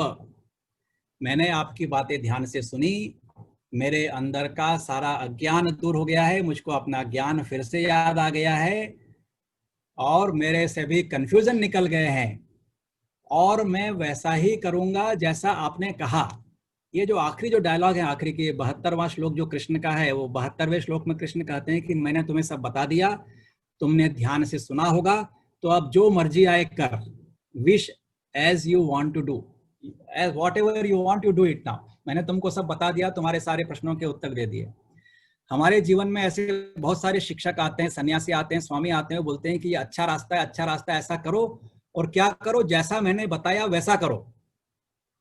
लेकिन ये कृष्ण एक अकेले ऐसे गुरु है, मैंने तुमको बता दिया, तुम्हारी समझ में आ गया, तो अब जैसा समझ में आया वैसा करो। और जो अच्छा शिष्य होता है वो गुरु की सारी बातें स्वयं समझता है और कहता है कि हाँ ये सारी बातें समझ में आ गई हैं। और वो एक गुरु को अपने शिष्य को इतना स्वावलंबी बना देना है, स्वयमेव मृगन्धिता, जो संघ का भी जो हम कहते हैं कि मनुष्य को स्वयं सिंह बनना है, उसको और कोई बना नहीं सकता है। तो हमको यदि किसी को कार्यकर्ता बनाना है अपने संगठनों में या किसी को करना है, तो हमको इस तरह से उसका हाथ पकड़ करके आगे बढ़ाना है कि उसके मन में कंफ्यूजन दूर होते जाए और एक समय के बाद कहे कि हाँ अब मैं बन गया और अब जो जैसा आपने कहा वो मैं करने के लिए पूरी तरह से तैयार हूँ। ये भगवत गीता जो है वो हम सभी के लिए रोज के प्रयोग में आने वाली भगवत गीता है। इसमें ऐसा कुछ नहीं है जो ज्ञान की बातें हैं और जिसको हम जीवन में नहीं ला सकते। अभी मैं आता हूँ जो मैंने जो अपने वेबसाइट की बात की है, तो उसमें ये सातों एनर्जी जो मैंने बताई उसके आधार के ऊपर पर्सनालिटी किस तरह की हो सकती है। जब आप टेस्ट देंगे तो आपको एक मेल आएगा और उस मेल में आप क्लिक करेंगे तो आप पेमेंट ऑप्शन पर जाते हैं। और ये पिछले कृष्ण जन्माष्टमी को भी मैंने ये पेमेंट ऑप्शन वाली बात की है, ताकि पिछले 20 वर्षों से जो कुछ मैं काम कर रहा हूँ उसके आधार के ऊपर गीता मैनेजमेंट और लीडरशिप, इसके ऊपर कोई एक इंस्टीट्यूट बने और उसके ऊपर गहन अध्ययन हो और इसके ऊपर जो कुछ भी कहा है उसका अधिक से अधिक डेटा कलेक्शन हो और उसके ऊपर हम कहें कि हाँ भगवत गीता जो है केवल कहने और सुनने वाली बात नहीं है बल्कि करने वाली बात है। तो यदि आप टेस्ट देते हैं तो आपको वेबसाइट के ऊपर केवल टेस्ट देने को ही मिलेगा, लेकिन उसका इंटरप्रिटेशन जो है पर्सनालिटी टाइप का, यदि आप उसमें जो पेमेंट ऑप्शन है उसमें जाएंगे तो 3 तरह के ऑप्शन है। एक पर्सनालिटी टाइप का ऑप्शन है, आपका व्यक्तित्व कैसा है वो इससे मालूम चलता है। दूसरा कैरियर गाइडेंस है। 17वें और 18वें अध्याय में कृष्ण ने बहुत सारी बातें बताई है कि ज्ञान के ऊपर आधारित जीवन कैसा होता है, क्षत्रिय का जीवन पावर ओरिएंटेड का कैसा होता है, वेल्थ ओरिएंटेड का कैसा होता है। तो जो चातुर्वर्ण्यम मया सृष्टम गुण कर्म विभागशः, उसके आधार के ऊपर ये जो मैंने चार्ट बनाया है उसका स्कोर उसमें आता है और उसके आधार पर बताते हैं कि आपको किस तरह के क्षेत्र में काम करना है। सत्व वाला जो व्यक्ति है वह लोगों के वेलफेयर के लिए काम करने के लिए प्रेरित रहता है और उसको वहां काम करने में आनंद आता है। जो राजसिक स्वभाव वाला व्यक्ति है वो रिजल्ट ओरिएंटेड जो ऑर्गेनाइजेशंस हैं, बिजनेस की है या ब्यूरोक्रेसी है या आर्मी है, वहां पे उसको काम करने में आनंद आता है जो राजसिक प्रवृत्ति वाला है। और जो तामसिक प्रवृत्ति वाला है वो इंडिविजुअल परफॉर्मेंस के ऊपर आधारित जो काम होते हैं उसमें मजा आता है। जैसे एक सिंगर है, नृत्य करने वाला है, कंप्यूटर प्रोग्रामर है, डॉक्टर है, सर्जन है, वहां पर जो कुछ भी है वो व्यक्तिगत परफॉर्मेंस के ऊपर है। तो किस तरह का काम आपको करना है वो टेस्ट देते हैं तो आपको मालूम चलेगा इस टेस्ट के द्वारा कि आपको किस क्षेत्र में काम करना है। क्षेत्र तो मालूम चला, लेकिन किस तरह का काम मेरा स्वभाव है। तो कुछ लोगों का स्वभाव स्किल ओरिएंटेड हो सकता है कि भाई कई तरह की स्किल्स है दुनिया में, वो डेंटिस्ट से लेकर के ट्रेवल एजेंट तक की या सब तरह की जो नर्स से लेकर के सर्जन की सब तरह की स्किल्स है। तो कुछ लोग जो होते हैं वो स्किल ओरिएंटेड होते हैं, कुछ लोग जो है वो वेल्थ ओरिएंटेड होते हैं। जैसे अभी कोई टीचर भी है लेकिन वो ट्यूशन लेकर के पैसा कमाना चाहता है, तो है तो टीचर ज्ञान के क्षेत्र में काम करने वाला लेकिन है वेल्थ ओरिएंटेड। तो इस टेस्ट के द्वारा आप पता कर सकते हैं कि आपका ओरिएंटेशन वेल्थ ओरिएंटेशन है क्या, आपका ओरिएंटेशन पावर ओरिएंटेशन है क्या। आप सबसे अधिक राजनीति एकेडमिक इंस्टीट्यूशंस में देखने को मिलती है, डिपार्टमेंट हेड और प्रोफेसर के बीच में और सबके बीच में। तो ये कोई भी आपका व्यवसाय हो, लेकिन यदि आपका ओरिएंटेशन क्या है, यदि पावर ओरिएंटेशन है तो आप उसी में लगे रहेंगे, या नॉलेज ओरिएंटेशन है। तो ये 4 तरह के कर्म और 3 तरह के गुण, इन कर्मा ओरिएंटेशन और गुण ओरिएंटेशन को लेकर के यदि आप टेस्ट देते हैं तो आपको रिपोर्ट आपके हाथ में तुरंत आ जाएगी कि आपका ओरिएंटेशन क्या है। और साथ में मैंने एक बहुत बड़ी लिस्ट बनाई है, उस ओरिएंटेशन के हिसाब से आपको किस क्षेत्र में क्या कार्य करना चाहिए वो भी आपको रिपोर्ट में आता है। और सबसे आखिरी बात जो है लीडरशिप की, अर्जुन जो है वो लीडर है और हम सभी भी अपने अपने जीवन में कहीं ना कहीं काम करते हुए नेतृत्व का काम तो करते ही हैं। कोई भी व्यक्ति है, कहीं छोटा मोटा बड़ा नेतृत्व तो है ही। तो सत्व के आधार के ऊपर किस तरह की लीडरशिप स्टाइल हो सकती है, servant leadership, transformational leadership, responsible leadership, coaching leadership, service oriented, ये जो है यहाँ पर भी 3 तरह की लीडरशिप है। ये लीडरशिप फोकस यदि आप देखेंगे तो किस लीडर का फोकस रहेगा, सर्विस ओरिएंटेड, मतलब सेवा भावना से काम करने वाले। लोगों को सिखा करके ऊपर लाने वाली लीडरशिप होती है। तो उसके अंदर कोचिंग, जैसे कोच जो होता है वो अपने जो शिक्षार्थी है उसको कोच करके आगे बढ़ाना चाहता है। जो रिस्पॉन्सिबल लीडरशिप जो है, जैसा बहुत पैसे वाला है तो वो पैसा चैरिटी में देता है, वो दान देता है अपने यहाँ पर, पहले से ऐसी बात है, वो रिस्पॉन्सिबल लीडरशिप है। ट्रांसफॉर्मेशनल लीडरशिप जो है वो जैसे मोदी जी जो कर रहे हैं, ट्रांसफॉर्मेशन कर रहे हैं पूरी दुनिया का, अपनी अर्थव्यवस्था का और सैनिक व्यवस्था का, तो वो ट्रांसफॉर्मेशनल लीडरशिप, पावर का भी सदुपयोग सत्व के द्वारा हो सकता है। और सर्वेंट लीडरशिप कि भाई मैं जो कुछ भी हूँ वह एक सेवा के लिए, नर नारायण ऐसी मन की भावना से जो काम करता है वो सर्वेंट लीडरशिप है। तो वैसे ही यहाँ पर जो रिजल्ट ओरिएंटेड है उसके 4 प्रकार हैं, जो परफॉर्मेंस ओरिएंटेड है उसके 4 प्रकार हैं। तो जब आप टेस्ट देते हैं तो आपको मालूम चलता है कि किस तरह की लीडरशिप आपकी स्टाइल है और जो आपको बहुत ज़्यादा इफेक्टिव रहेगी। और ये कि आखिरी स्लाइड है, इसके ऊपर मैं समाप्त करता हूँ। कुल मिला करके पूरी भगवत गीता का एक निचोड़ जो मेरे ध्यान में आता है वो ये है, नैव किंचित करोमि इति, कि जो कुछ भी है वो मैं नहीं कर रहा हूँ, भगवान मुझसे करवा रहा है। यदि ये एक बात ध्यान में आ गई तो आपका कर्म योग, ज्ञान योग, भक्ति योग सब इसमें आ गया। सब भगवान के ऊपर सरेंडर, टोटल सरेंडर, मैं कुछ नहीं कर रहा, मुझसे करवाया जा रहा है। यदि ये समझ में आ गया तो भगवत गीता समझ में आ गई। कोई कहे कि भगवत गीता का ज्ञान क्या है, आपको एक वाक्य में बताना है, तो मेरे हिसाब से, मेरे जो अध्ययन किया है उसके हिसाब से एक ही है, नैव किंचित करोमि इति। इसके साथ ही मैं अपना समाप्त करता हूँ संभाषण, और मीना जी या जिसको आगे बढ़ाना है वो चर्चा को आगे बढ़ा सकते हैं।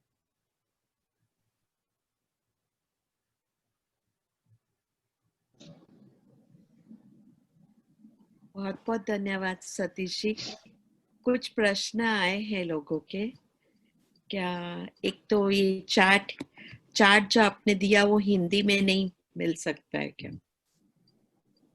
जैसा आपने बताया ना, मैं अंग्रेजी में ही, क्या है अपनी आजकल की जो ज्ञान की भाषा हायर एजुकेशन में हो गई वो अंग्रेजी हो गई। अभी न्यू एजुकेशन पॉलिसी में कहा है कि मातृभाषा में करना है, लेकिन फिर वो तमिल, तेलुगु, मलयालम, कन्नड़ा, हिंदी, मराठी, गुजराती भाषाओं का आने लगता है। और अभी भी हिंदी को लेकर के राजनीति भी कई बार होती है। तो इसके लिए अंग्रेजी में बिना उस कंट्रोवर्सी में पढ़े हुए मैं करता हूँ। लेकिन ऐसा मेरा निश्चय अभी आज हिंदी में पूरा बोलने के बाद में मुझको ऐसा लग रहा है आप सब लोगों की सद्भावना से कि शायद आगे हिंदी में भी करना चाहिए। तो इसका पावर पॉइंट प्रेजेंटेशन हिंदी में भी बनाऊंगा, जरूर बनाऊंगा। सभी के चैट्स में ये पता चल रहा है कि everybody has liked your explanation towards Bhagavad Gita, Arjun और कृष्ण के संवाद। बट अ क्वेश्चन अराइजेस, जब पर्सन टेस्ट दिए हैं तो उनके कुछ स्कोर्स के आधारित पे कुछ थोड़ा लाइट वहां पे देंगे क्या? किस तरह के स्कोर्स, जैसे कुछ S3, R4, वो क्या मायने रखता है? वो जो मैंने एक पर्सनालिटी का एक चार्ट बताया था ना, वो अभी तो मैंने स्क्रीन शेयरिंग बंद कर दिया है। यदि आप मैं फिर से वो स्क्रीन शेयर करता हूँ तो उस पर्टिकुलर स्लाइड के ऊपर जा सकता हूँ मैं। ये जो स्लाइड है ये बताता है, ये स्पिरिचुअल एनर्जी जो है वो S है, इमोशनल एनर्जी जो है वो R है, रेजिस्टेंस टू चेंज जो है वो तमस का स्कोर है, transcendental energy RS, intellectual energy ST, active energy जो है वो RT और वाइटल एनर्जी जो है वो RST। ऐसा सबका स्कोर है। तो आपको टेस्ट देने के बाद में S1, S2, S3, S4, S5 आया होगा, या R1, R2, R3, R4, R5 आया होगा। तो समझिए यदि किसी का स्कोर S4 आया है तो वो व्यक्ति जो है वो वाइज है, विजडम है। लेकिन यदि उसका स्कोर S2 आया है तो वो प्रैक्टिकल है, मतलब जो स्पिरिचुअलिटी जो है वो प्रैक्टिकल है। लेकिन यदि उसका स्कोर S5 आया है तो ह्यूमैनिटेरियन है, नर सेवा नारायण सेवा, इस तरह का स्वभाव है। तो अध्यात्म जो हमारे अंदर है वो माइंडफुल से लेकर के ह्यूमैनिटेरियन तक का है। वैसे ही रजस में R1 से लेके R5 तक, तो R1 जो है वो इनिशिएटर है, ये अग्नि का मतलब सत्व जो है वो पानी का गुण है, ब्रह्म, और रजस जो है वो अग्नि है। तो इनिशिएटर जो है, जैसे अभी कहीं आग नहीं है लेकिन एक माचिस जलाई तो एक तिली जली, तो वह एक इनिशिएशन हो गया, लेकिन वो थोड़ी देर में बुझ जाएगी। लेकिन उसी से आपने गैस का स्टोव जलाया तो माताएं बहनें और आजकल तो पुरुष भी किचन में जाकर के अपने मनपसंद चीजें बना सकते हैं। तो वो जो है वो एंटरप्रेन्योर है, अपने लिमिटेड रिसोर्सेज के द्वारा वो अपना एक बिजनेस का संस्थान खड़ा कर सकता है। तो वो R2 का स्कोर है तो वो एंटरप्रेन्योर है। R3 जो मैनेजरियल है, एक बड़ी ऑर्गेनाइजेशन है जहां पर 400, 500, 1000, 2000 लोग काम करते हैं, तो वहां पर रिसोर्सेस अनलिमिटेड हैं, उसको मैनेज करते हुए अपने संस्था के लक्ष्य को कैसे प्राप्त करना, वो एबिलिटी आती है, तो वो मैनेजरियल है। फिर पैशनेट है, कुछ लोग जो है वो स्टीम रोलर की तरह होते हैं, जब सड़क बनती है ना तो रास्ते में जो कंकड़ पत्थर है उसको दबाते हुए चले जाते हैं, तो अपने लक्ष्य के प्रति इतने पैशनेट होते हैं कि आसपास के लोगों को उस गर्मी की आंच भी लगती है उसका वो नहीं चिंता करते। और फिर एस्पिरेशनल जो है, ये ड्रीम वर्ल्ड में रहते हैं कि मुझको ये भी पाना है, मुझको वही पाना है। तो रजस जो है ये R1 से R5 यदि आपका स्कोर होगा तो ये इसमें आप देख सकते हैं। और आखिरी में टी का बता देता हूँ। तमस जो है रेजिस्टेंस टू चेंज है, उसके भी 5 प्रकार आए होंगे, T1, T2, T3, T4, T5। तो जिसका स्कोर T5 आया है, टाइप 5 में देखेंगे तो ड्यू टू इंडोलेंस वो लिखा है, लेकिन हिंदी में एक अच्छा शब्द है आलसी। यदि किसी का स्कोर T5 आया है तो उसका शरीर जो है वो माउंटेन की तरह है, अर्थ है, ये तमस जो है वो अर्थ का प्रतीक है। तो व्यक्ति जो है वो आलसी है, और वो एक बार आलस उसका हटा दिया तो वो कुछ भी कर लेगा, माउंटेन भी खोद देगा, लेकिन जब तक आलस है वो कुछ नहीं करेगा। जिसका T4 स्कोर आया है वो लाइक्स और डिसलाइक्स के आधार पर, यदि पसंद आया तो कुछ भी कर देगा और ना पसंद आया तो कुछ भी नहीं करेगा, ऐसा उसका रेजिस्टेंस होता है, वो तमस का प्रकार है।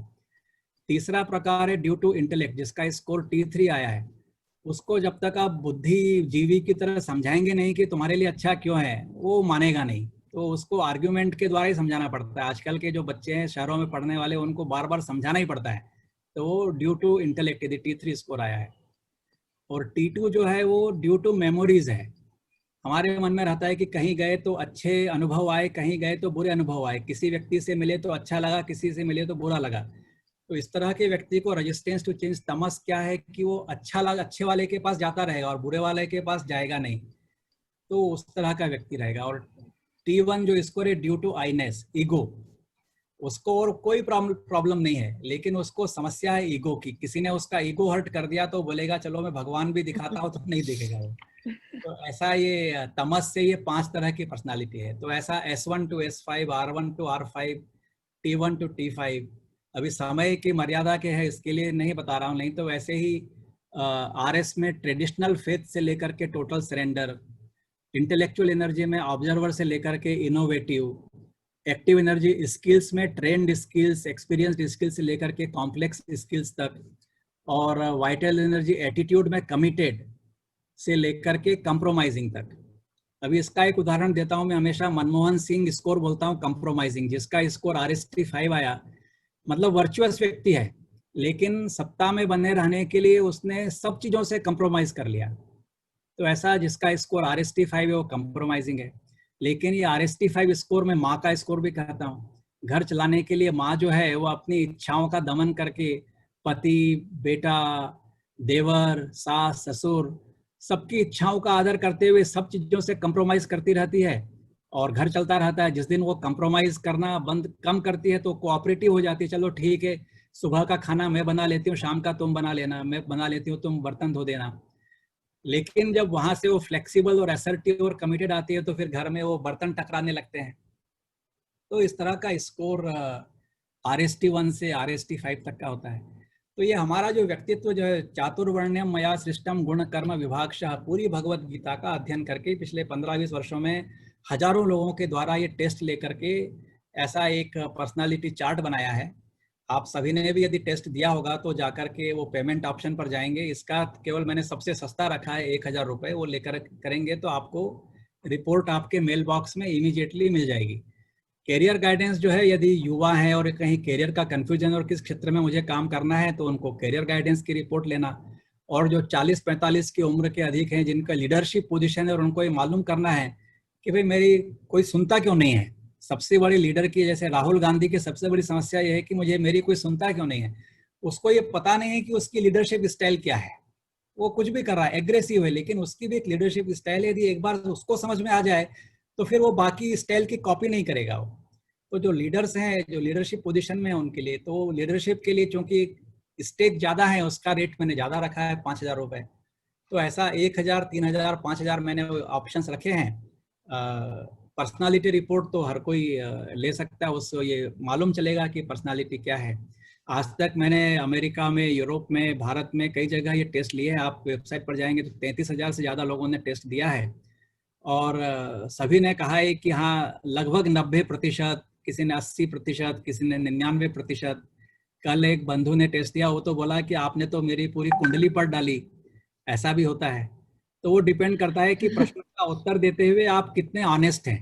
कई बार हमको लगता है कि हम ऐसे हैं लेकिन हम होते नहीं हैं और वो जवाब दे देते हैं, तो वो थोड़ा उसमें वेरिएशन रहेगा। तो लेकिन फिर भी एक close to what you are, ऐसा इसके, क्योंकि पूरी भगवत गीता का सार यही है कि एक योद्धा, अर्जुन बोलता है कि मैं युद्ध नहीं करूंगा, और सारी ज्ञान की बातें करने के बाद में कृष्ण आखिरी में बोलते हैं कि भाई तुम्हारी ये त्रिगुणा एनालिसिस मैंने कर दी है, तुम योद्धा हो, तुम युद्ध करो। और अर्जुन बोलता है कि हाँ मैं समझ गया, मैं योद्धा हूं और मैं युद्ध करूंगा। तो ये गीता का एक साइकोमेट्रिक टेस्ट बनाया है, पूरे विश्व भर में ये यूनिक टेस्ट है और इसके लिए काफी लोग बुलाते हैं। आप लोगों ने भी बुलाया है, शायद अब आपको पता नहीं होगा कि क्या आपको झेलना पड़ेगा, लेकिन फिर भी आपने बुलाया तो मुझे ऐसा लगता है कि गीता का एक नया रूप आपको सुनने को मिला होगा। नहीं, बहुत ही सुंदर। आप जब पूरा सेशन ले रहे थे, मैंने टेस्ट दिया था, इसके लिए बहुत उत्सुक थी कि कब मैं रिजल्ट पे आऊं और आपसे रिजल्ट जानूं। कई लोगों को टेक द टेस्ट अगेन भी आता है। हाँ, बहुत लोगों को आता है। ओके। और उसमें वहाँ लिखा रहता है कि think of your response again and take the test again. मैंने तो यहाँ तक देखा है 15 बार तक लोगों ने टेस्ट दिया और take the test again. Finally मैं उसके साथ बैठा और पूछता गया कि अच्छा ऐसे हो क्या तुम? बोले अरे हाँ ऐसा भी हो सकता हूँ, वैसा भी हो सकता हूँ। हमको पता ही नहीं कि मैं ऐसा क्यों हूँ, मैं वैसा क्यों हूँ। भगवत गीता उसका ही उत्तर है कि मैं ऐसा क्यों हूँ, मैं वैसा क्यों हूँ।